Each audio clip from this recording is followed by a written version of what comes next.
Chapter 5. The Storm over Willow Ridge. The morning air in Willow Ridge carried a hush that felt almost holy. Clouds hung low and silver, their edges darkening toward the horizon, and even the sparrows seemed to sense what was coming. Miriam Lapp stood on the porch, a basket hooked over her arm, and studied the sky. The stillness pressed around her like held breath. I best be quick with chores, she murmured. The storm will be here before dinner. She crossed the yard to the henhouse, skirts brushing the damp grass. Inside, the hens fussed and clucked, the air smelled of straw and feathers. Miriam gathered the warm brown eggs one by one, speaking softly to calm the birds. Out in the barn, she brushed fresh hay into the cows' stalls, tightened a latch that had loosened overnight, and checked the feed bins.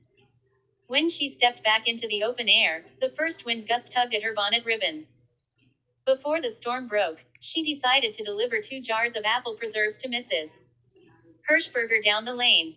The path wound between fences and rows of late-turning maples, their leaves fluttering like coins of copper.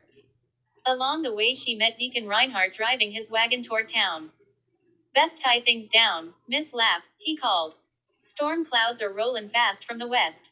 I'm on my way back now, Miriam replied with a polite wave. At Mrs. Hirschberger's porch, they exchanged greetings and brief concern about the weather. It'll test everyone's handiwork, the older woman said. But the Lord watches over Willow Ridge. Amen, Miriam answered, and hurried home as thunder grumbled in the distance. By mid-morning, Aaron appeared, coat collar turned up against the wind, a coil of rope over one shoulder. Morning, Miriam, he called, his breath visible in the chill. We'll want to brace those young orchard trees before the rain starts.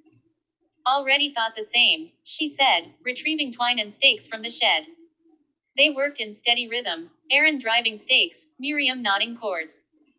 Leaves spun around their boots, the wind playing tug of war with her shawl. A branch cracked somewhere behind them. Aaron turned quickly.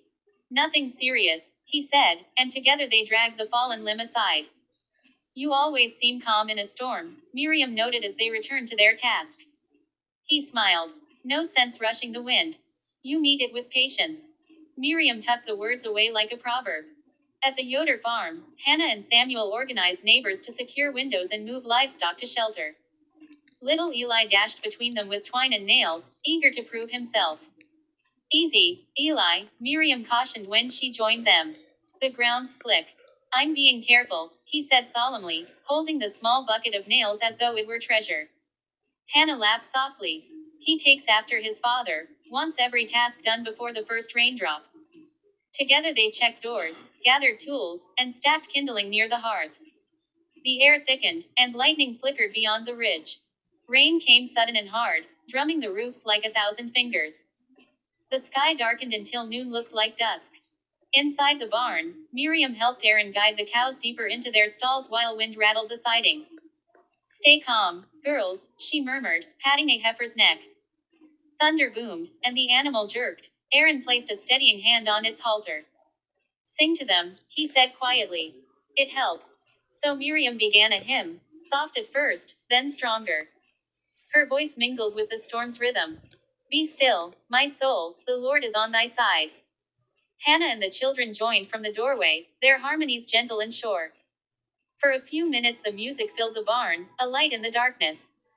When the worst gusts hit, they moved inside the house. Rain streamed down the windows, wind pressed against the panes. Hannah lit lanterns while Miriam kept Eli busy stacking firewood near the stove. What if the trees fall? He asked. Then we'll plant new ones in spring, Miriam said. Storms pass, but growing never stops. He nodded, comforted, and helped stir the pot of stew warming on the hearth.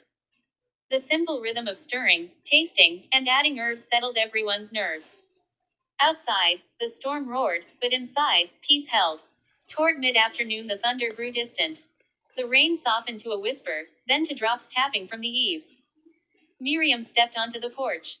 Clouds split to reveal pale light filtering through, and mist curled along the fields. Across the ridge, a faint rainbow arched above the orchard. Aaron joined her, sleeves still damp. Looks like Willow Ridge weathered another one. Thanks to everyone working together, she said.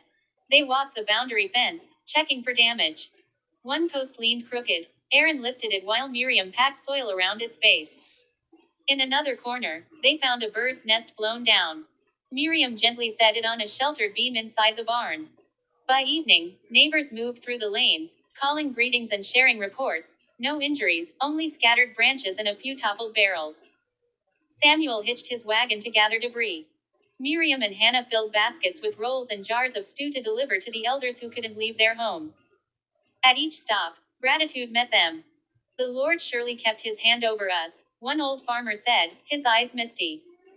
Back at the Lapp farm, Aaron chopped damp wood into manageable pieces for drying. Miriam thanked him with a shy smile. It's good to know we can depend on one another, she said. He nodded. That's what neighbors are for. After supper, the world felt reborn. The air smelled of rain-washed soil and applewood smoke. Miriam walked to the ridge, shawl pulled close. Below, lanterns winked in farmhouse windows, and the creek glimmered silver under a clearing sky. She thought of the morning's rush, the shared singing, the quiet bravery of simple folk who faced each trial together. Inside her, a calm as wide as the fields settled. Willow Ridge had proven again that storms, like seasons, only deepened its roots. She whispered a prayer of thanks, then smiled toward the distant orchard where new buds waited for spring. Whatever winds may come, she said softly, we'll meet them with steady hands and faithful hearts. With that, Miriam turned toward the warm light of home, the ridge behind her shining faintly under a sky rinsed clean.